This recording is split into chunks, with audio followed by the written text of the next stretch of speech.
This is a Mesa Boogie Mark V combo, and it is one of the most insane amplifiers that has ever been built by any company ever. And Mesa Boogie kind of markets this thing as a library of the Mesa Boogie Mark series, and it is, kind of. We'll get more to that kind of as we go along in the video.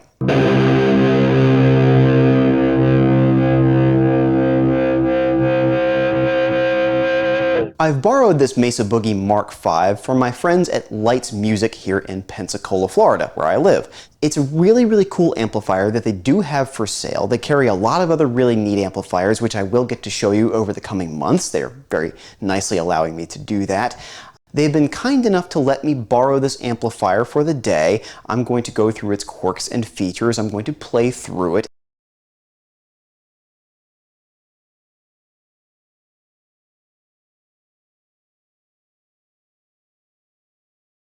Now, before I get to talking about this amplifier, I want to make sure that you know that I'm not getting paid to say anything specific about this amp. This is all completely my impressions. There is no money being changed hands here. However, since they were nice enough to allow me to do this review and a lot of future reviews, I am going to be kind enough to repay them by putting their logo in the corner throughout the video. I just thought it would be fair.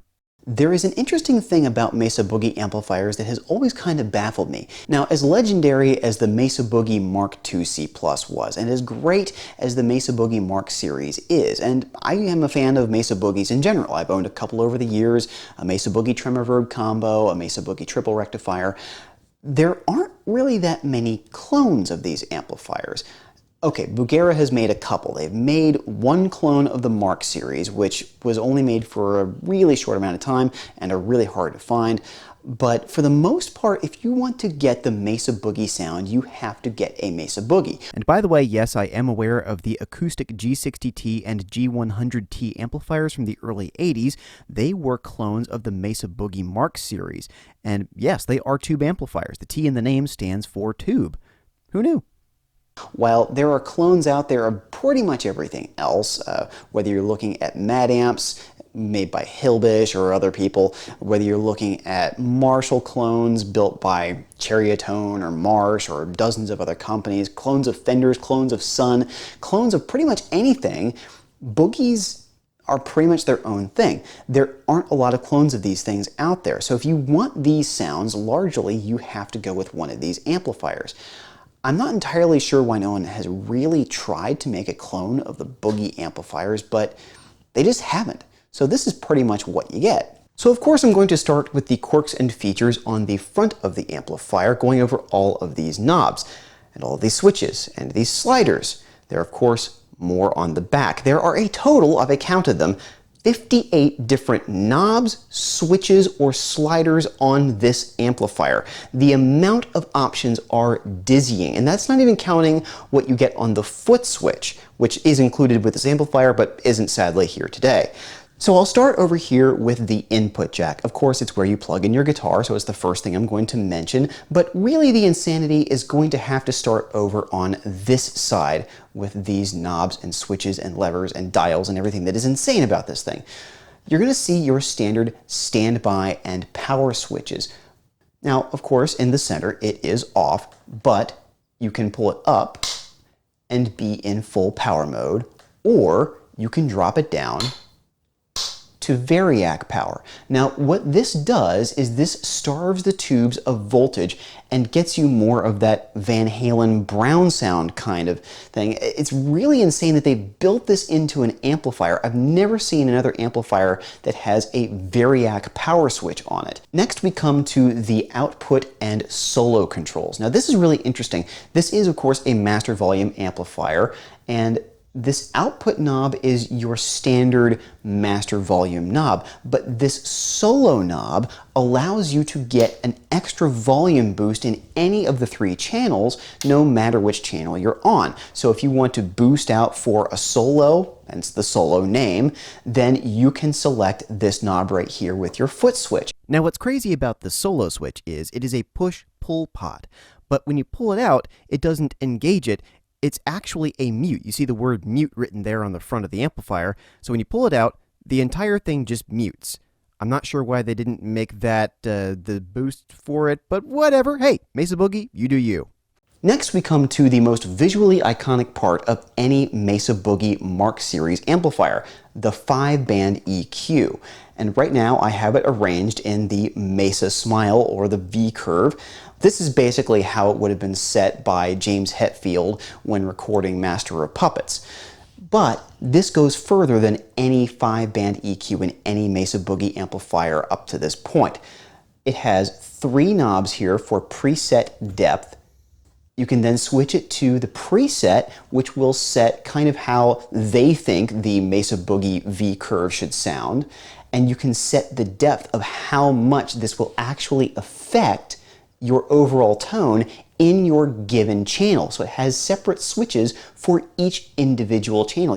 Next, I'm actually going to jump back over here for channel 1. This is your clean or rhythm channel. I'll start with this switch right here. You can choose clean, fat, or tweed, basically going from their normal neutral clean sound to a fat thick clean sound, down to what they would consider a tweed sound, or basically going back to the Fender influence where the Mesa Boogie Mark series all started. Then you come to the switch in the center, which allows you to either have the EQ on all the time, or off, or only to be turned on with a foot switch. And I want to talk about this switch for a minute here. This switch is the same on all 3 channels. You can select between 90 watts, 45 watts, or 10 watts. And the way it works is, when you're in 90 watt mode, all 4 tubes are running in class AB for your full 90 watts of power.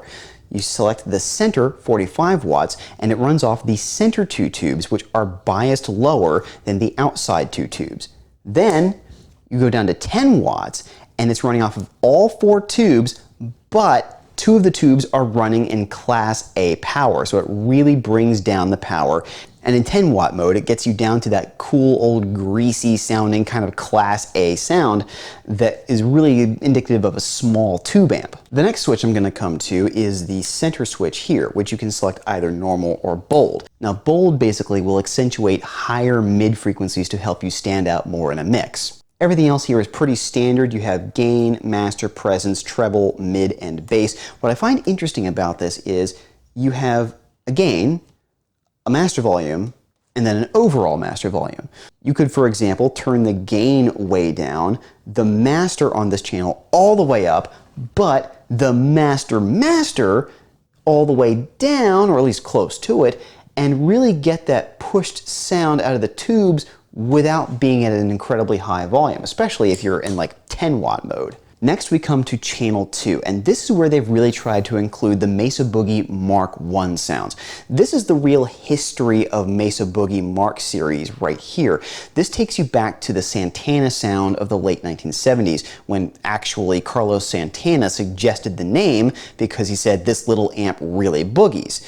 Now the Mark I sound is going to be on the top switch right here on the down position. Then you have crunch and edge, and basically it just takes you up in gain as you drop this switch right down. The center switch again tells whether the EQ is going to be on or off or via the foot switch, and then the power switch is on the bottom.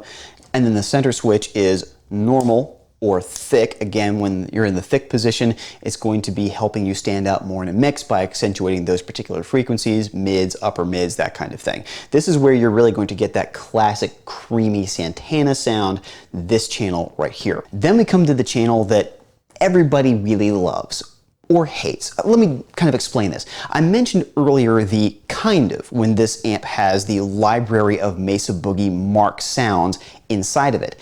They have most of the Mesa Boogie Mark series kind of represented in this amplifier, and this is the really divisive channel that is on this.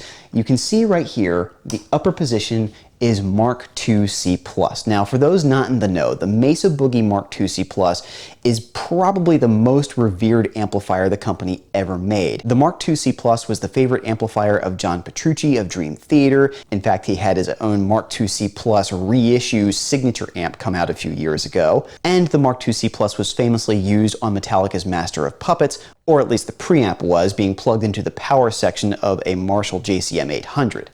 People haven't really seemed to like too much the particular 2C Plus sound that is in this amp. Apparently, it was modeled after a non-graphic equalizer equipped Mark IIC Plus. Mesa collected a bunch of different Mark IIC Pluses, compared them all, and said that that was the one they liked the most because it was bright and aggressive.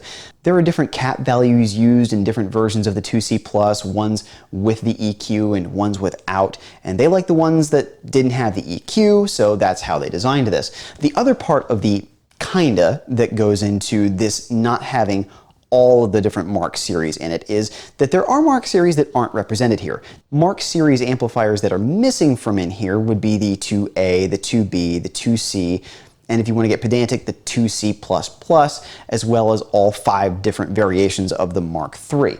But for the most part, they have included what is really important about the Mark series in this amplifier.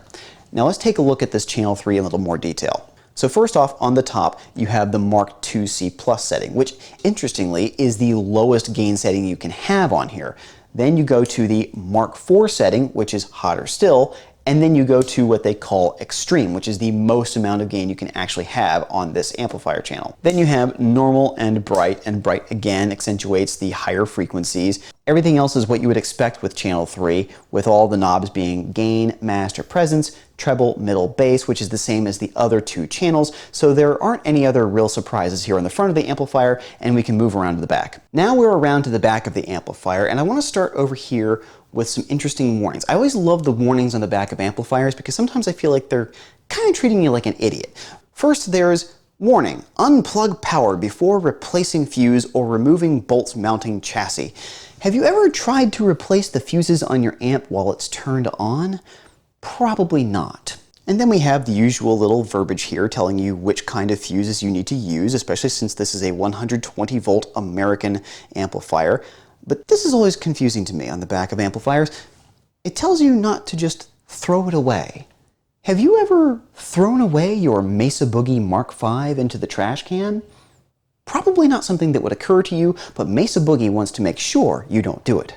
Then we get to more of the dizzying array of knobs and switches and buttons that are on the back of this amplifier. First up, the channel select. This has always been something that's kind of baffled me about Mesa Boogie amplifiers. I've had a couple over the years. I had a Mesa Boogie Tremor Verb, a Mesa Boogie Triple Rec, and this was something that I always wasn't really too crazy about because it's on the back of the amplifier. Most amplifiers I have the channel switching on the front. Now, the nice thing is that you can select foot switch, and then you can just have your channel 1, 2, and 3 selected by the foot switch.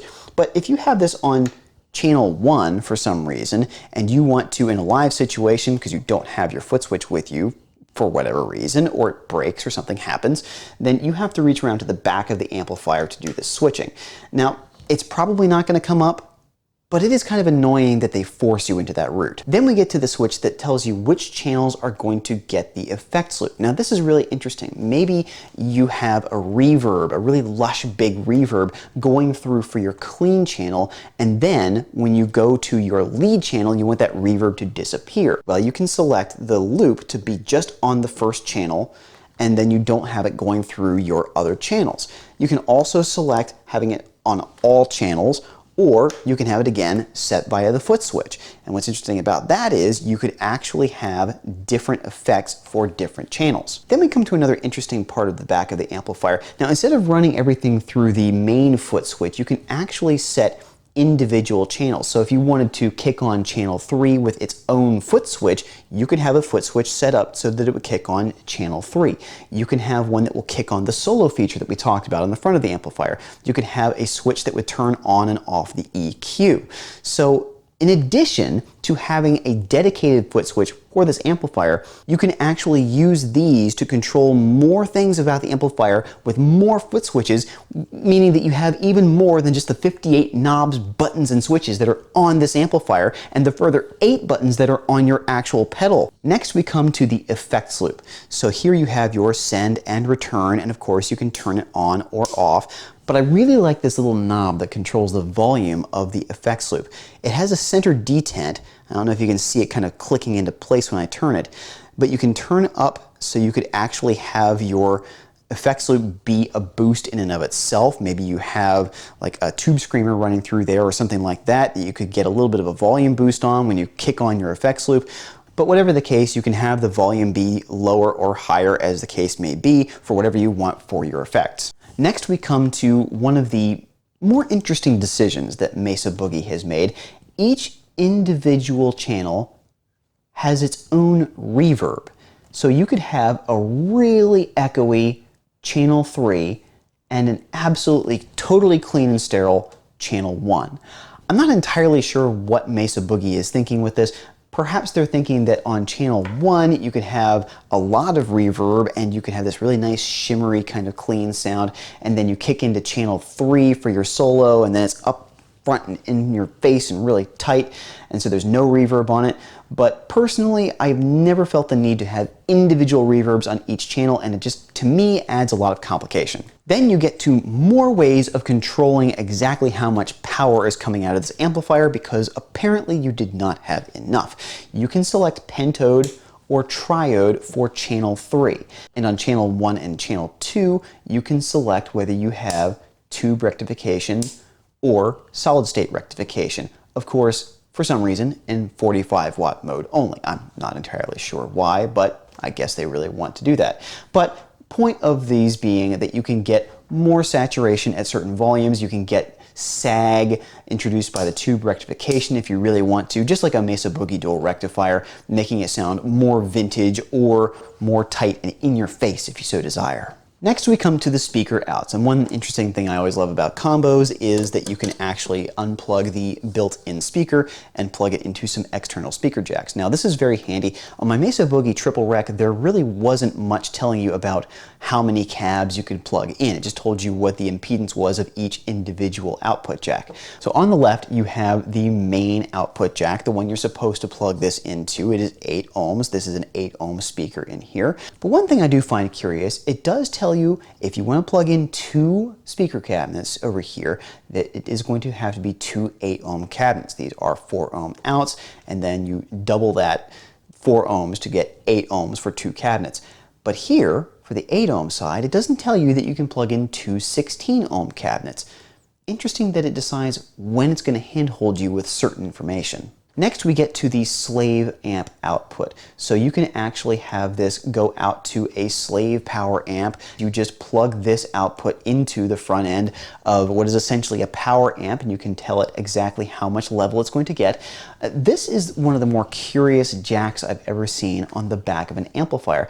I guess for some people, they don't want to plug in too many pedals into the front of their amplifier, so even a tuner might be too much for somebody. They don't want to have even a tuner being between them and the immaculate tone that can come out of their amplifier. They just want a guitar, a cable in the front of their amplifier, so you can plug your tuner into this jack right here.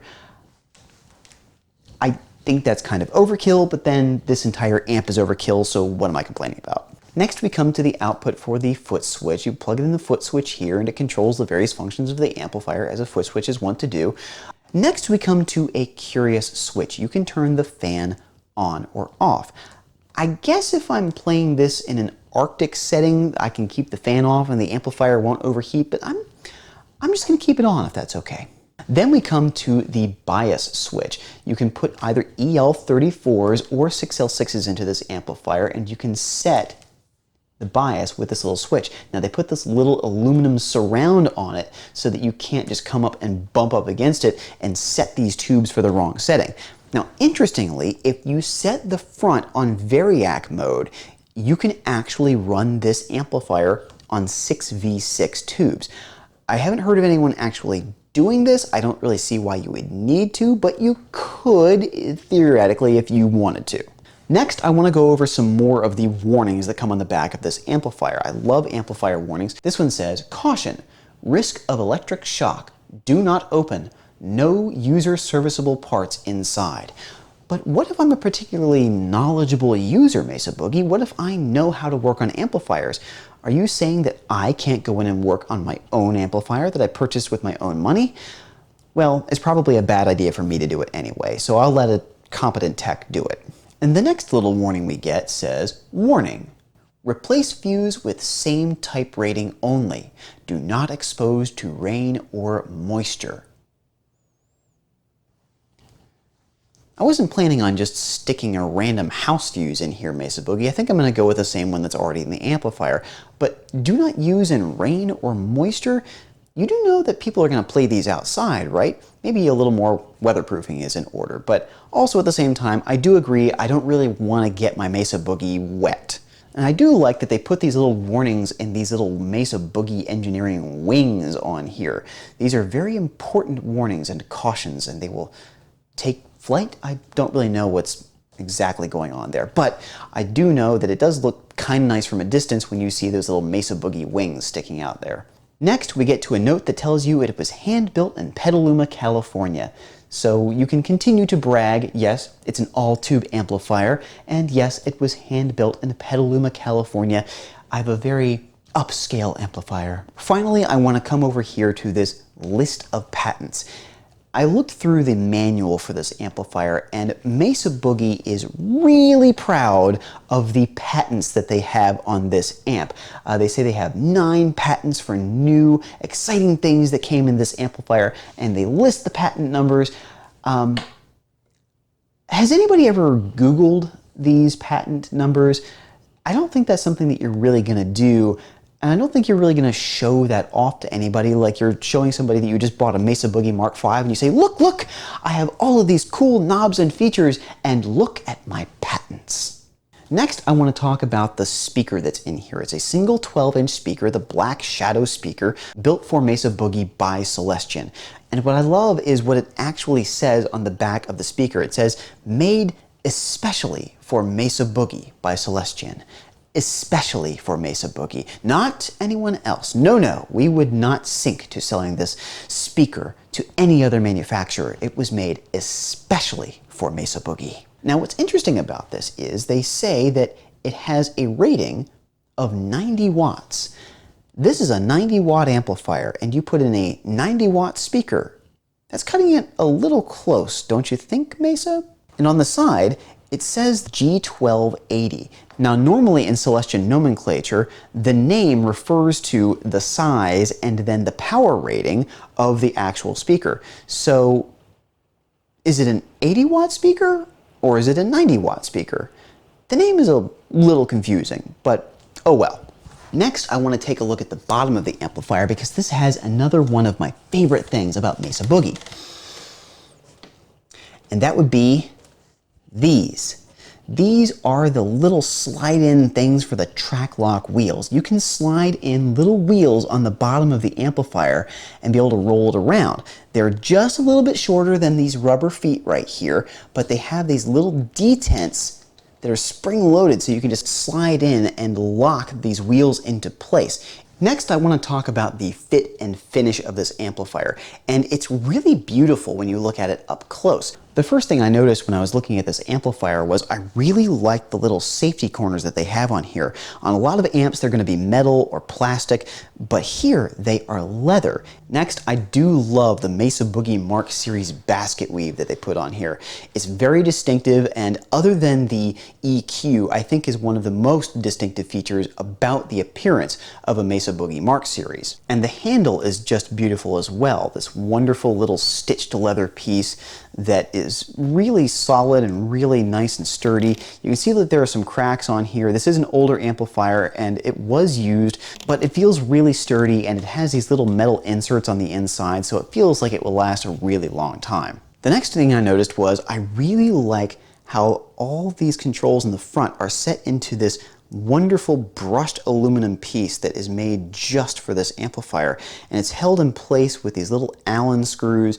It is an absolutely gorgeous thing to take a look at up close and really nice to feel as well. And speaking of attention to detail, I really like this cage that surrounds the tubes. It's held in place with these little plastic tabs right here. Now, I will say that unlike a lot of the things on the amplifier, these don't feel quite as substantial. I don't feel like the cage is going to fall off or that these are necessarily going to break. It's just that they do kind of stand out against all the rest of the things on this amplifier that are so darn nice. And I did mention that this does have a foot switch. I just don't have the foot switch here today.